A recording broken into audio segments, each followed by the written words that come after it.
Hello everyone and welcome to LEGO Star Wars Hot Takes episode 47. As always, if you have any hot takes or controversial opinions about LEGO Star Wars that you want me to discuss next week, make sure to go ahead and drop them down in the comments below. But jumping right into it, this first one comes from Fathon Pina. He says, hot take, they should make a UCS sequel X-Wing. I just think it looks cool, it's so much sleeker and more colorful. And I actually agree with this. I love the sequel X-Wings. I've said this time and time again on this channel, but the sequels are not the greatest source material. However, their vehicle and ship designs are so good, and the X-Wings are a prime example of this. I mean, the 3 X-Wings LEGO has made from the sequels all look incredible, and honestly, LEGO could make any 3 of these into a UCS set and I would be really happy with it. If I had to choose, personally, I would pick the episode 7 Pose X-Wing that's orange and black. I think that's the best looking one in my opinion, but if they instead made one of the other 2, I would also be happy because those look really good too. However, unfortunately, at the end of the day, this is kind of just wishful thinking. I don't think this is ever going to happen. First of all, I think it's highly unlikely that LEGO's going to make a sequel UCS set in general, but if they ever do, I think it will most likely be Kylo Ren's command shuttle, and that's it. Toady the Toad says, hot take, we need UCS sets to come out less often. And I've actually been seeing more and more people say this recently online, and I think it's the most ridiculous thing ever. First of all, we only get 2 UCS sets every year, minus some exceptions, like last year in 2025 we got 3, and I think in 2021 we also got 3, but that rarely happens. Usually we just get 2 every year, so it's not like they're taking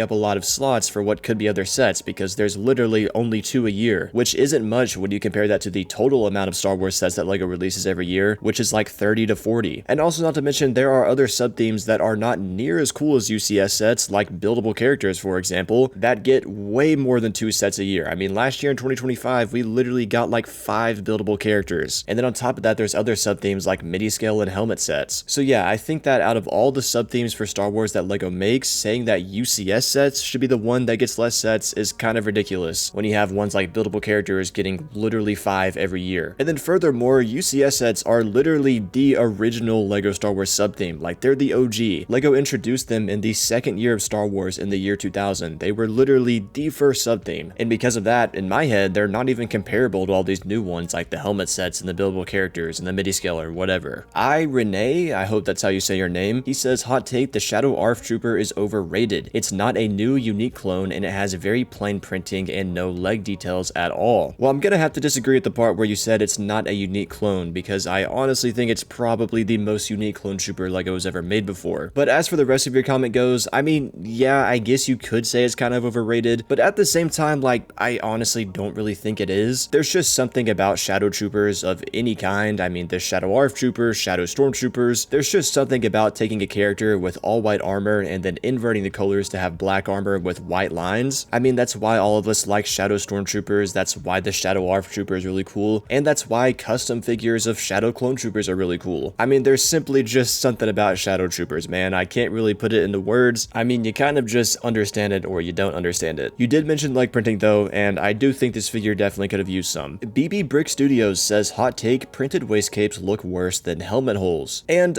I'm not gonna necessarily say you're wrong, but I think they're both equally ugly. Well, on Clone Troopers at least, because the printed waist capes on the Imperial figures like the Snow Troopers actually look kind of decent. I'm not saying they're good or preferable, they obviously should be physical waist capes, but they definitely look better than they do on the Clone Troopers. But still, the exposed helmet holes when they don't have attachments on them still just look so ugly to me. I mean, I'm always gonna say this, they just don't look good. They look good with attachments, don't get me wrong, but when they don't have attachments, they don't look good. And who wants every single one of their Clone Troopers to be wearing attachments? But then, like your comment says, yes, the printed waist capes are also ugly because they don't even resemble a waist cape. They just look like a little printed colored sliver on the side of the leg. I'm gonna be honest, the first time I saw these things, I didn't even know they were supposed to resemble waist capes. I thought they were just random leg detailing. So yeah, again, I mean, I'm not necessarily saying you're wrong, but I just think they're both equally bad. Continuing on with the topic of helmet holes, which I know you guys just love hearing about. This next one comes from ER Wargit. I hope that's how you say your name. He says, hot take, helmet holes are not bad in any way. LEGO is for kids and it brings in a new play feature. So what is the problem? I know it's inaccurate, but how would you attach a visor then? Well, the problem is very simple. The helmet holes are in the wrong spot, which makes the helmet look ugly. When you look at the helmet straight on, you see there are 2 bumps stacked on top of each other on each side, when there should only be one, which is the bottom one. And that bottom one is where the helmet hole is supposed to go to make the figure actually look good. So the solution is to obviously put the helmet hole in the right spot so the helmet looks good, and then design a new sun visor piece that can fit in that helmet hole and still be in the correct position. I know what I'm showing on screen right now now is for a 2005 style Phase 2 helmet, but this visor design would still apply to a newer helmet if the hole was in the right spot. So yeah, there's your problem, and there's also your solution. Daryl Phillips says, hot take, we don't need a new Count Dooku minifigure. The 2013 one is as detailed as a Dooku figure can be, besides maybe some leg printing, which isn't entirely necessary. And the reason we want a new Dooku minifigure is not because the last one was necessarily bad and could be better, it's just simply because we want the character available again. I mean, honestly, I never understand this way of thinking. I see it all the time when I post my polls about which sets should be remade. There's always that one person that's like, oh, none of these sets should be remade because all the last versions are perfect. And it's like, that's not the point. The reason we want a remake is because we just want the vehicle to be available on shelves again. It doesn't necessarily mean the last one was bad. And Count Dooku is the same way. I mean, the 2013 figure was great. Yeah, sure, it doesn't need any improvement, but we literally haven't had access to that character in over 10 years, and we want access to it again, so that's why it needs to be remade. WJack89 says, hot take, all of the 18 plus lines, buildable figures, dioramas, mash/bust have been amazing. Those who don't like them are biased to their childhood, so the sets were never for them. And I'm not gonna lie, that last part is kind of ridiculous. First of all of the 18 plus lines have not been 100% good. Yeah, obviously there's been great sets here and there, like the AT-AT driver for the helmet sets, or the Superstar Destroyer for the mini-scale sets, but at the same time, most of them are extremely overpriced and honestly are kind of low effort for how expensive they are. And then for you to say people that don't like them are just biased to their childhood is kind of ridiculous. Maybe we just want sets with more minifigures. Maybe we just want sets that can interact with the figures better. Maybe we just want ships that look really cool and have lots of awesome functionalities. So yeah, I mean, no offense, I don't even think I have to say anymore. This comment is just kind of ridiculous. Bacon Biscuit Bricks says, hot take, the 2024 buildable Droideka is the best buildable character / droid. And you know, I think I'm gonna have to disagree with this one. I know that the Droideka is widely considered to be at least a fan favorite, if not the best buildable character by many people. And don't get me wrong, it's a really good set. However, I think that the astromech droids, being R2-D2 and Chopper, are a lot better. They both just have more engaging and prettier looking designs. And on top of that, they also have way more play features than the Droideka. So yeah, I'd have to say that they're both better, but the Droideka is still good. Anyways though guys, that is going to do it for this episode. As always, if you have any hot takes or controversial opinions about LEGO Star Wars that you want me to discuss next week, make sure to go ahead and drop them down in the comments below. If you're new, please consider subscribing, and if you want to check out more of my videos, you can see them on the end screen right now.